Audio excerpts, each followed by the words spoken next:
So the reason why I titled this video, the #1 training secret to get better at running, is because over recent years we've seen remarkable improvements in times across the board in all distance events from 1500 meters all the way up to the marathon. And obviously super shoes have an effect on this, but there's a lot more at play than just super shoes and their benefit. And also a disclaimer at the start of this video, this isn't a scientific piece saying that this one training secret will suit you no matter what and you're going to improve no matter what, because obviously that's not the case, and running is quite an individual sport and it's best to adapt training methods to what suits you. Some people may be a high volume runner and suit high mileage. Some other people might not be able to handle high mileage, then suit more intensity. And at the end of this video, we are going to be doing an overview of everything we've said, and this will include how to adapt it to your training method without utilizing the same equipment that professionals can use. And if you enjoy this type of video, please like, subscribe, and comment your current favorite workout and what you see the most benefit from within your training. So the information I'm about to share is by Marius Bakken, who has worked with many endurance athletes, including Jakob Ingebrigtsen, the current 1500 meter Olympic champion, Sandre Moen, a 2:05 marathon runner from Norway,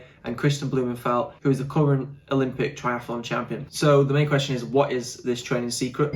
And that is threshold training, or better described as training at your lactate threshold, which is where your body starts to produce a significant amount more of lactic acid. And this level of lactic acid, or threshold, is historically been known to be 4 millimoles per litre, whereas Bakken found out that lowering this level from the traditional 4 millimoles to below 3 millimoles, usually between 2.3 and 3 millimoles, produced significantly better results within training. And also it would allow you to do a lot more of this type of training. I know what some of you are thinking, what on earth is a millimole? And that is just the weight that they measure lactic within the blood. And in simple terms, the millimole of lactic in the blood increases when exercise gets harder. It's sort of a graph, and you can see here how it curves gradually and then there's a sharp increase, and that is usually where your lactic threshold is. So how does this apply to training?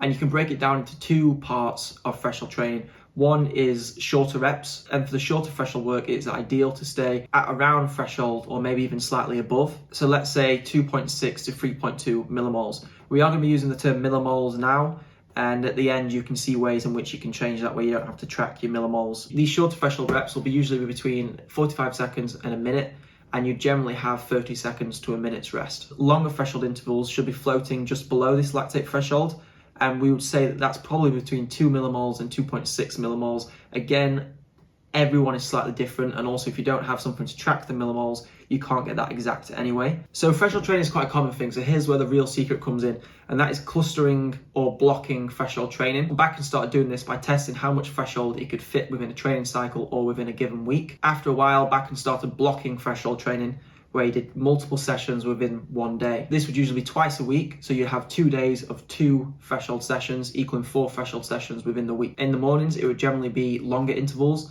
and in the evenings, it would generally be the shorter intervals. Not only did the model focus on doing 2 times 2 threshold training days a week, it also incorporated another stimulus of a 5th session, which was called the X element.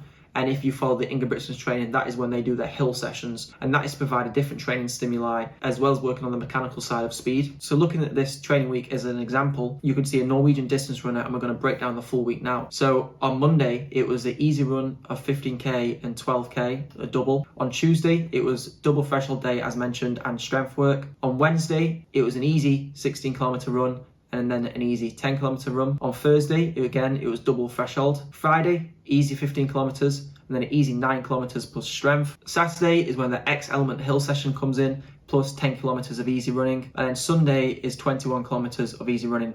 And I'm sure you can notice with this high volume of the week, the long run isn't actually that significant on the Sunday. So this training plan doesn't really incorporate a long run, at least for 1500 meter runners to 5000 meter runners. So this is naturally parallel to what the Ingebrigtsens do today, and their father Gert said how it hasn't changed much since the initial philosophy was founded. One thing that you can sort of take away from the Ingebrigtsens training is I believe they do strides on Monday and Wednesday, and they also do 12K volume of threshold training. So that'd be 12K in the morning and 12K in the evening. So for example, 6 by 2K in the morning and 30 by 400 meters in the evening. Again, following that longer in the mornings and shorter in the evenings kind of session. So why threshold? Bakken says this training method optimizes the training of anaerobic threshold, which in his eyes is the single most important factor for distance running.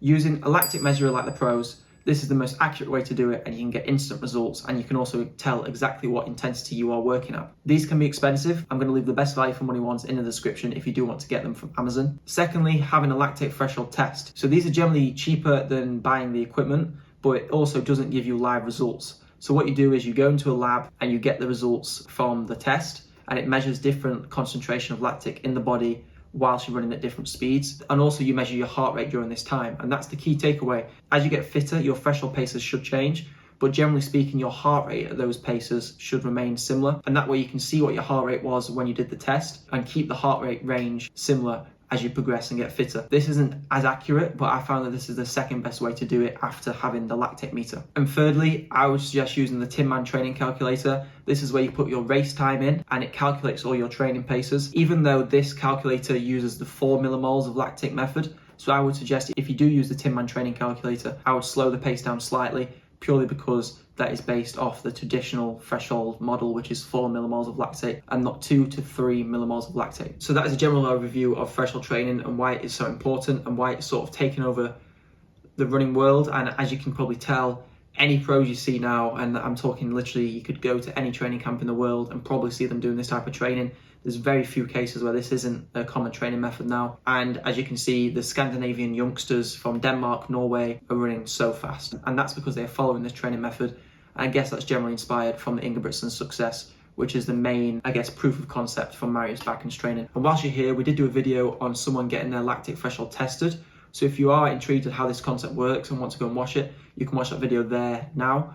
And that's all from me. So thank you, have a nice day, and goodbye.